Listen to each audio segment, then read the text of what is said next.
13, I was told that I could not be both smart and pretty. This was brought to my attention during science class by a boy with the smuggest look on his face that I had ever seen. Picture this. I'm just sitting at my desk, minding my own business, and this boy comes up to me, and he likens my situation to that of dogs.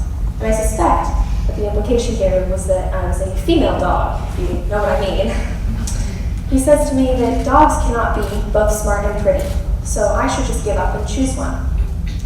I'm looking around, wondering why everyone else is just putting their heads down and minding their own business.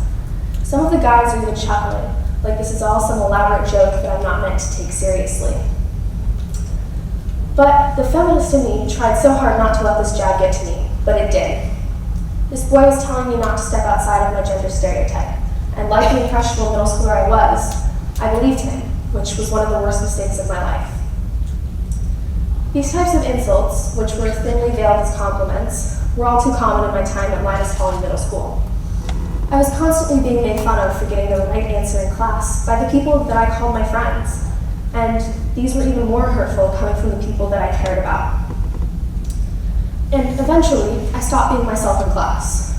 It was like every time I raised my hand, a voice would pop into my head and tell me, "What will people think?"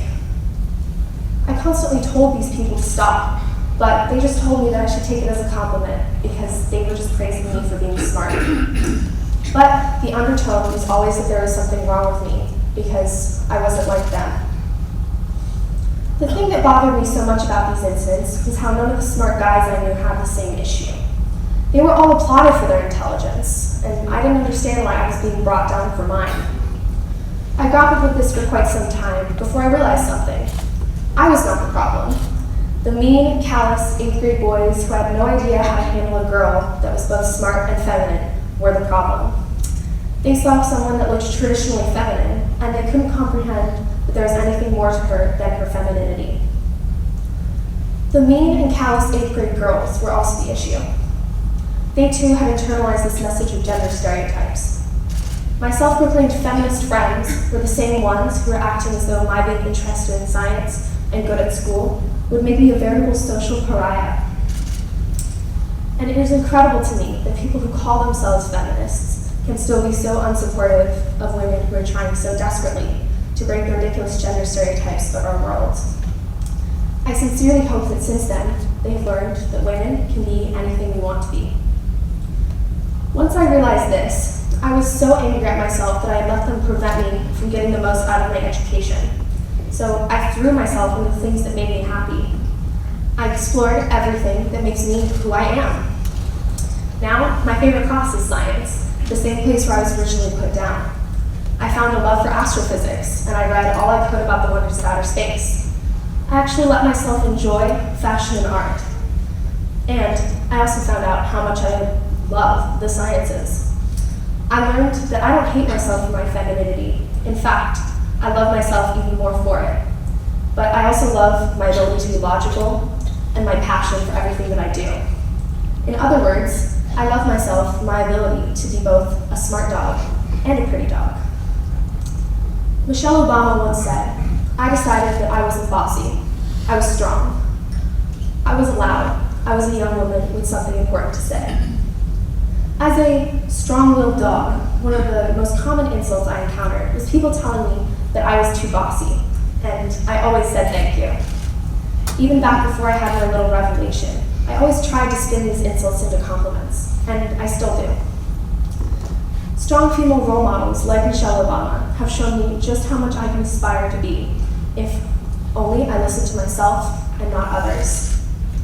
One thing that I have had on my side has been an incredible support system in my family, who have supported all of my interests, no matter how unorthodox the combinations. But I also had to build my own support system in the place that gave me the most anxiety, which was school. It takes a lot of courage to cut out the people from your life that you know aren't good for you. I have figured this out for myself after doing a lot of pruning of friends. But it is so worth it in the end, because once you know that everyone isn't judging you for every single thing that you do, it becomes so much easier to grow into your best self.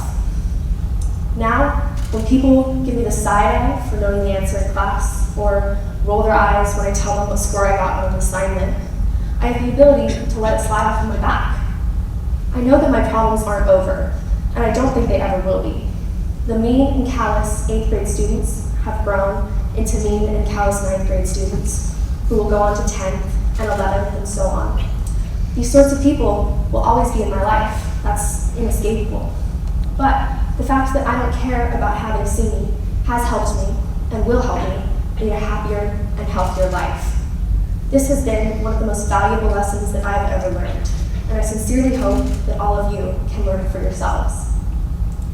I recently came across a quote by the Buddha that really resonated with me. He said, "It is better to conquer yourself than to win 1,000 battles. Then the victory is yours. It cannot be taken from you." We all have our own journeys, but it is paramount that in the end, we are people that we are proud of, because it is really your own opinion that matters most. People are always going to try and bring you down, but if you have a strong sense of self, you will always be able to pick yourself back up again. Thank you.